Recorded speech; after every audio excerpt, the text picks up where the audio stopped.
मग त्यानंतर तुम्ही आता रिसेंटली फिल्म्स वगैरे मध्ये फार नाही दिसलात. फार तर हा म्हणजे फार म्हणजे दिसलीच नाही मी. That is a very diplomatic way of saying की फार नाही दिसलं. मी दिसलीच नाही. का मतलब माहित नाही. I don't. म्हणजे एक कलाकार असतो की आपल्याला सिनेमा करायचे हे नक्की लोकांना. करायचंय.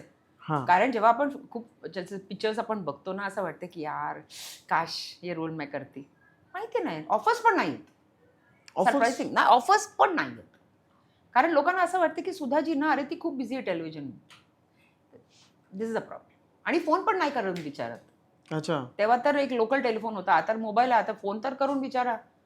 आम्ही करणार की नाही करणार. स्वतःच डिसाईड करतात, की नाही, नाही, नाही ती टेलिव्हिजन करते. असं नाही. तिच्याकडे वेळ नाहीये. बरं त्यानंतर परत एकदा म्हणजे टेलिव्हिजन विश्वामध्ये तुम्ही आलात आणि नागिन सारखी तेव्हा मी सिरियल तुम्ही साऊथ केलं. करत होते. मी हां. ॲक्चुअली इथून I was not doing television here. कारण एक खूप छान ते काय कोणता होता तो गोपी वहू स्टार प्लसवर सुपरहिट सिरियल. त्याची रिमेक मी करत होती. रसोडे में कौन है सेम कॅरेक्टर मी तिथे करत होते. हां. तर 4 वर्ष मी तिथेच कारण सुपरहिट सिरियल तिथे पण. तेव्हा बालाजी टेलिफिल्म्स तेव्हा माझा हजबंड कॉल मी अप. अरे सुद्धा कलर्समध्ये ना खूप छान प्रोमो आलाय नागिन. तर मी बोलली तर काय करायचं नागिन आलं तर येणारच ना प्रोमो आला तर सिरियल येणार. नाही, नाही, नाही, नाही कारण पिक्चर भी देख कारण my husband was an assistant to Rajkumar Kohli sir. Naagin. Naagin. अरे नहीं यार कॉन्सेप्ट बहुत अच्छा है यार एंड आई थिंक बालाजी कर रहे हैं. मी बोला ठीक आहे चल बाय. 3-4 दिवसानंतर एक phone calling from Balaji telefilms Ekta ma'am wants you to do Naagin. बोले हैं Ekta ma'am wants me to do Naagin. मैंने कहा but I am doing south. नहीं मैडम एकता मैम ने बोला है कि सुधा चंद्रन कहीं पर भी हो पाताल में भी हो तो ढूंढ के लेकर आओ. I want her for this role.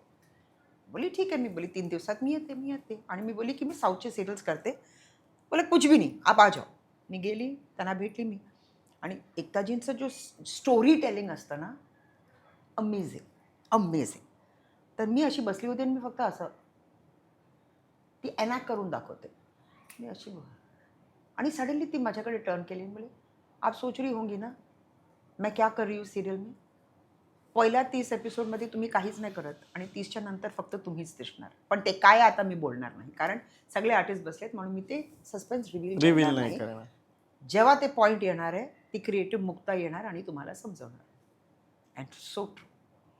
म्हणजे परत जेव्हा माझी रिएंट्री झाली टेलिव्हिजनमध्ये नागिन टायटल रोल सोडून लोकांना यामिनी खूप आवडली. But of course thanks to my director Santram Verma. Colour the कॅरेक्टरसाठी जे कलर पाहिजे होता ना ते फक्त आणि फक्त only Santram could give it to me. Madam मग एक विचारू तुम्हाला, हां. तुम्हाला नेमक्या किती लँग्वेज येतात? जिथे पैसे भेटतात सगळ्या लँग्वेजेस मी बोलते. म्हणजे तरी उदाहरणार्थ उदाहरण मराठी बोलते मराठी. कारण मी मुंबईकर आहे. हां. तमिलियन बॉर्न तमिळ बोलते. हं. तमिलियन फ्रॉम केरला आहे आणि आमच्या घरी सगळे मल्याळम बोलतात म्हणून मल्याळम पण बोलते. त्याच्यानंतर तेलुगूमध्ये पैसे भेटतात म्हणून तेलुगू बोलते. गुजराती तेव्हा काहीच काम न होता म्हणून मी गुजराती प्लेस पण करायची.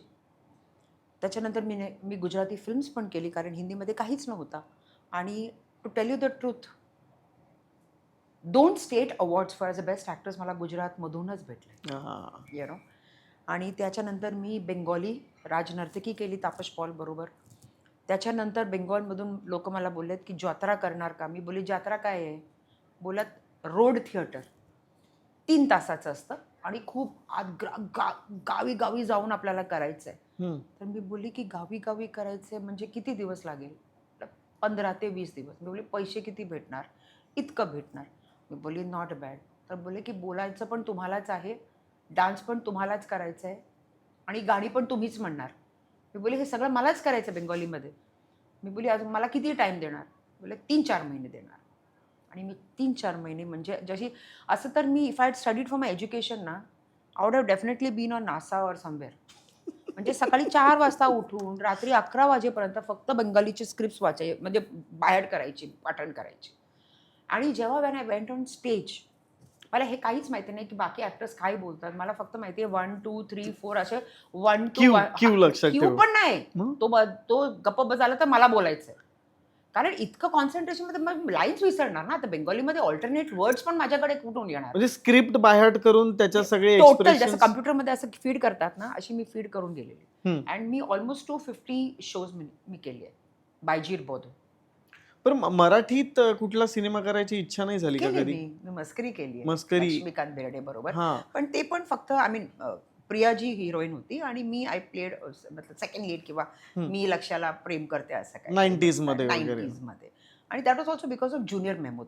हम्म. कारण he was I always called him my brother. Mehmood साहेब म्हणजे नेहमी त्यांचं मराठी talented. सिनेमांवरती एक विशिष्ट प्रेम होतं. इंडस्ट्रीवर हा. त्यांचं एक म्हणजे मी बोलते ना की तेव्हा ज्युनियर मेहमूद म्हणजे लहान मुलगा तो काय करायचा तो. मी हा. नेहमी तेच बोलायची टिल ही लेफ्ट दिस वर्ल्ड. ऐसे जुनू भाई आप बड़े हुए ही नहीं है और बड़े हुए तो क्यों हुए. आप इतने आप मास्टर राजू सब बचपन में ही रहते तो इतना प्यारा लगते हो. तर त्यांच्यासाठी मी केली मस्करी. त्याच्यानंतर मी मराठी फिल्म नाही केली. पण I love Marathi films. Mehmood साहेबांचा, ज्युनियर मेहमूद साहेबांचा एखादा किस्सा तो तुम्हाला त्या सिनेमासाठी विचारलं होतं मी आणि तेव्हा तुम्ही पण मी म्हणाला बोलली होतात मी की बोलली मी मराठीमध्ये कसं करणार मला येत नाही माझं. अरे मैं हूं ना तू सोच ले की तू अपने भाई के लिए कर रहा है. मैंने कहा चलो मैंने कहा फिर कुछ पूछना ही नाही. कारण तेव्हा काय होतं ना आमच्या त्यावेळी जे रिलेशनशिप्स वर देर ना खूप जेन्युइन होता अँड इट लास्टेड. असं नाही की आज भेटलोय आज रिलेशनशिप आहे आणि उद्या आपण विसरतोय. शो संपलं की तू कोण मी कोण तसं नाही. अजूनही जेव्हा मी आमचे जे त्या काळात जितके पण ॲक्टर्स आहेत आजही असं वाटते की सगळे पॉज बटनवर चालतोय. तिथे आम्ही पॉज केलोय आणि परत तो पॉज बटन आम्ही रिलीज करतोय. Same emotion same sentiment same feelings जे आजकाल इंडस्ट्रीमध्ये